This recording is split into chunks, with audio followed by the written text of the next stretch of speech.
Hello, how are you? There's been some interesting energy coming through, and we've talked before about no longer bridging the energies.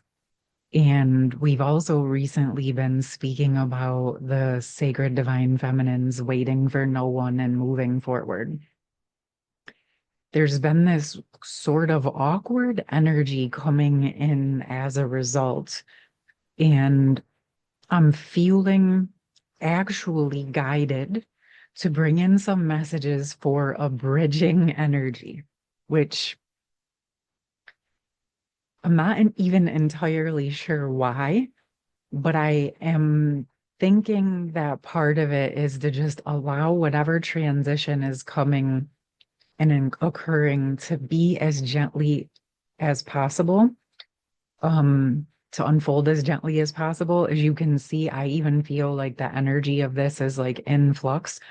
So if you're feeling sort of an uncertain or awkward energy at times, it's part of this actual transformational process. So I feel guided.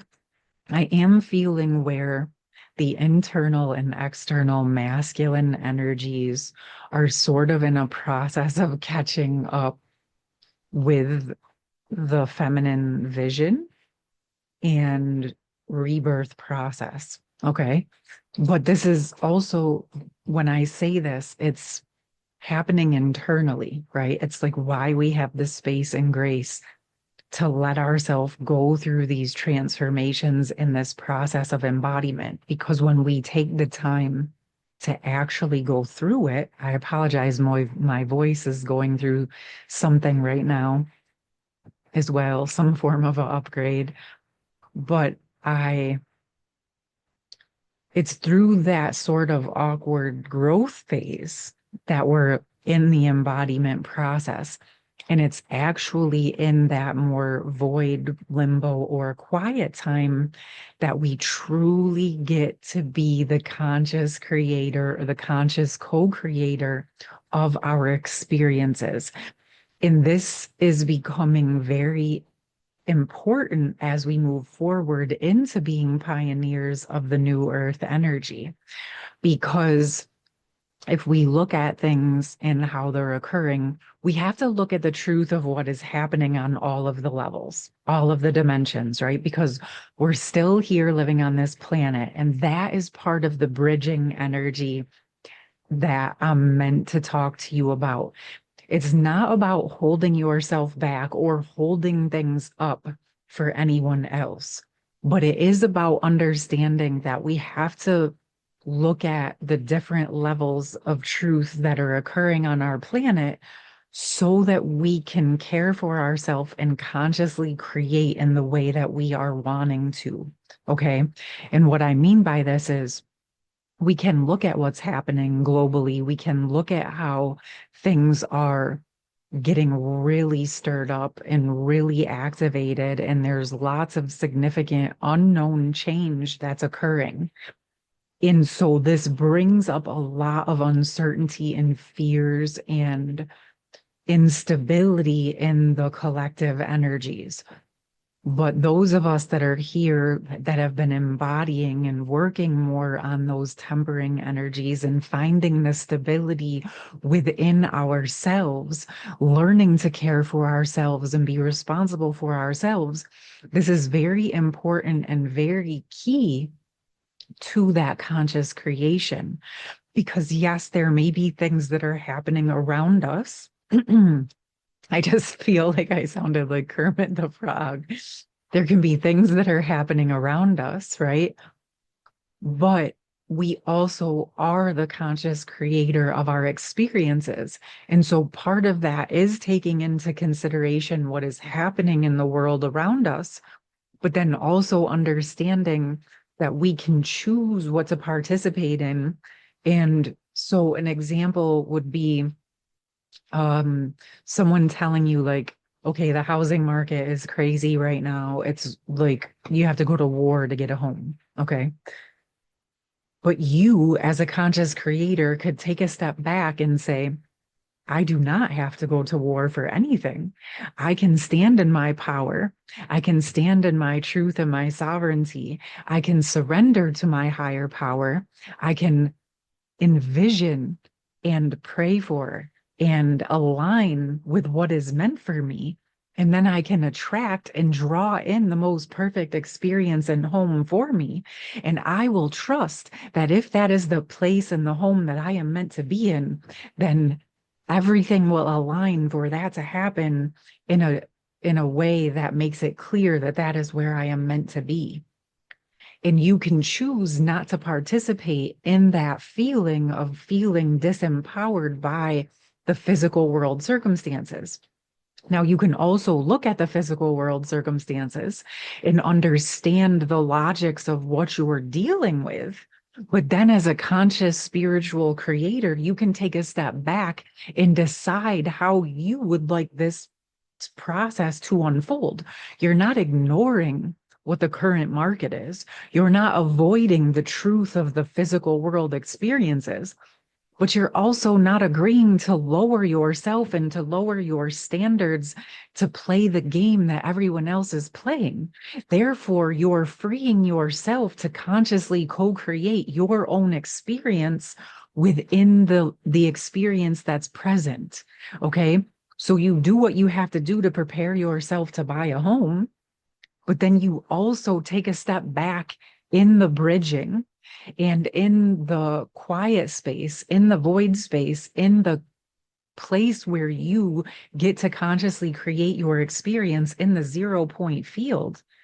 And you get to say, okay, this is the physical world circumstances. This is what I want to create and for myself.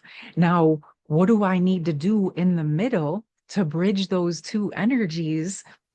And this is where you go into that praying, surrendering, envisioning, trusting yourself above all else to take the steps forward to follow your intuition and your instincts and to take ownership of what your experience is going to be, what you will participate in or not, and or really what type of frequency are you going to come with, right? So instead of looking at it like you're going to go to war with other people for a home, you could look at it like, I am going to connect with the home.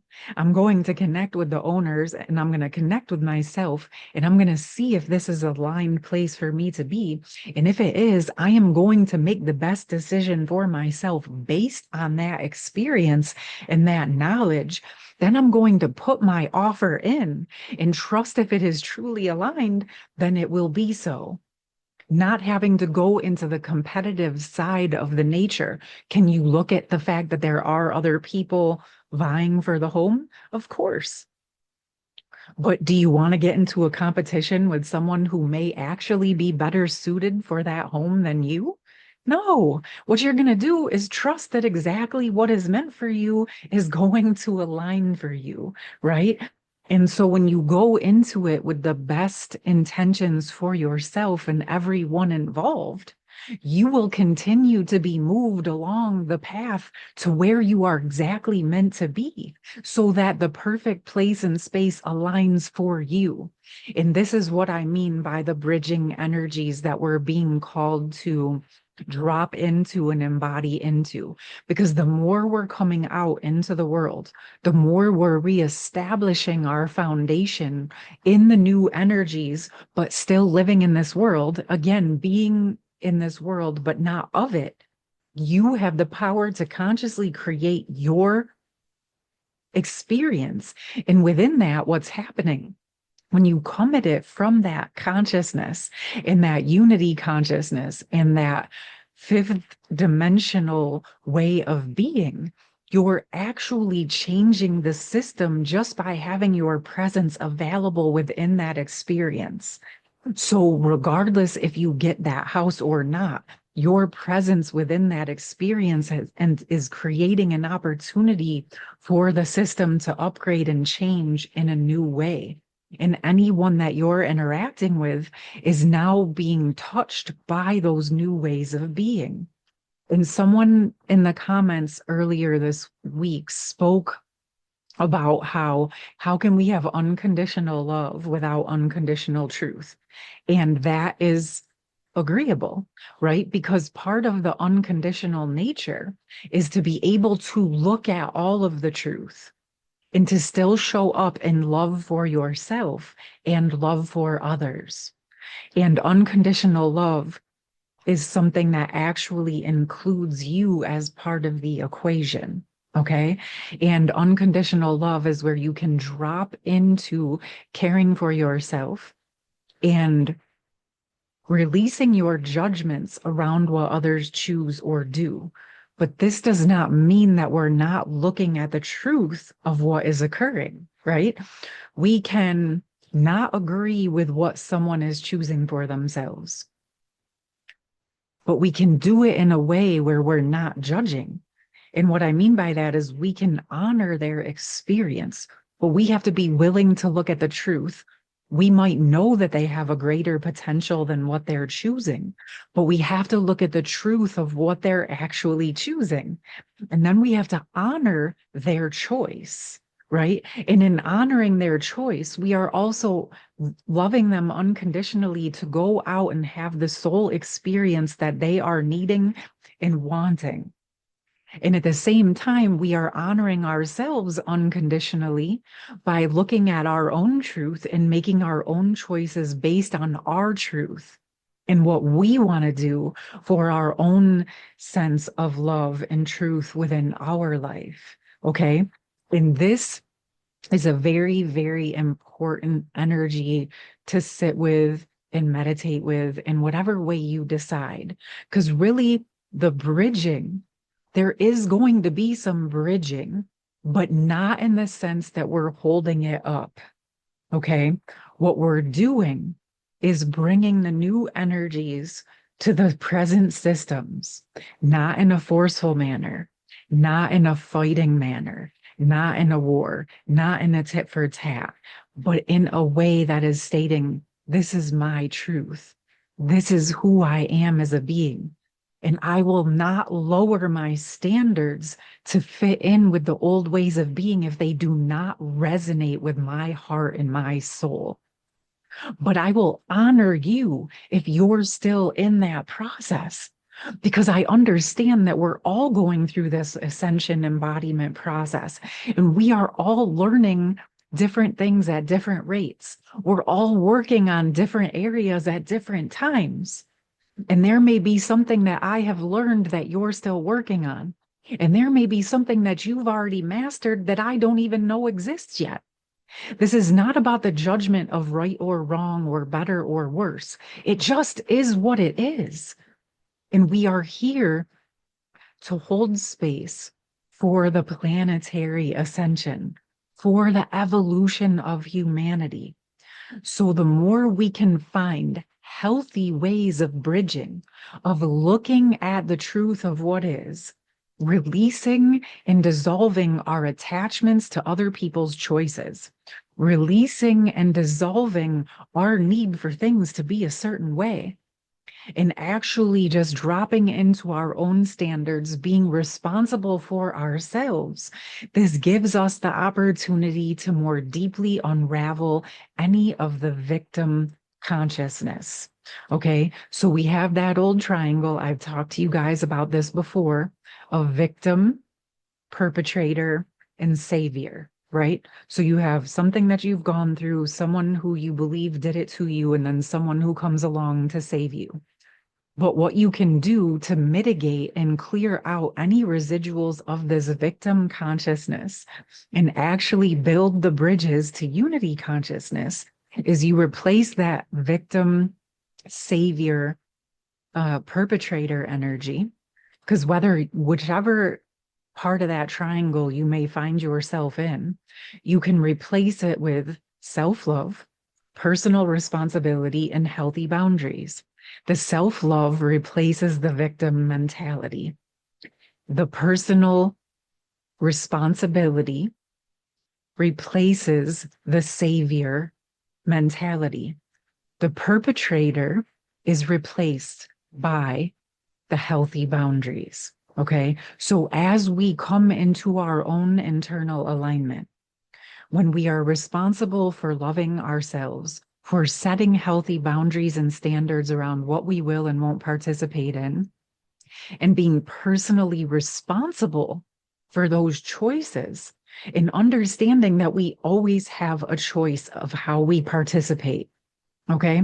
Even in the moments when we feel that we don't have a choice because someone or something else is making decisions on our behalf, say as a global energy or whatever have you, right? There's certain leaders or people or bosses or parents that are making specific choices on our behalf. What we can do is drop back into the truth of where we are actually empowered to continue to move forward within our own truth. We may not be able to change what is occurring on those bigger levels, but what we can do is choose how we're going to participate with those energies. Are we going to drop into victim mode and projection mode? Or are we going to pick ourselves up by our bootstraps, be responsible for ourselves, and figure out how we can create the best life that we are wanting within the circumstances that are present, right? So we actually always have a choice. We always have a choice where to use our focus. We always have a choice of where to put our life force. We always have a choice to decide how we are going to interact in this world and what we are going to use our energy towards. Okay, my loves? And so, yes, there is some bridging, but not in a way that we're going out and rescuing and saving everyone else. It's about dealing with the truth of what is present, operating in the way that it feels aligned for you, in being comfortable to trust yourself and stand in your truth, even if there's no one else that understands that. But you're not micromanaging the universe, and you're not lowering your standards to fit into some place that doesn't resonate. But you're here as that pioneer of the new earth frontier. And this is part of what we are building. Okay, my loves, I hope this was helpful. I hope that it makes sense. And I would love to hear from you. I'm going to drop all my information in the pinned comment. I do have some sessions available, I believe, towards the end of the week and into next week. I would love to connect with you if you feel guided. I will see you soon. I hope you're doing well and take care. Much love.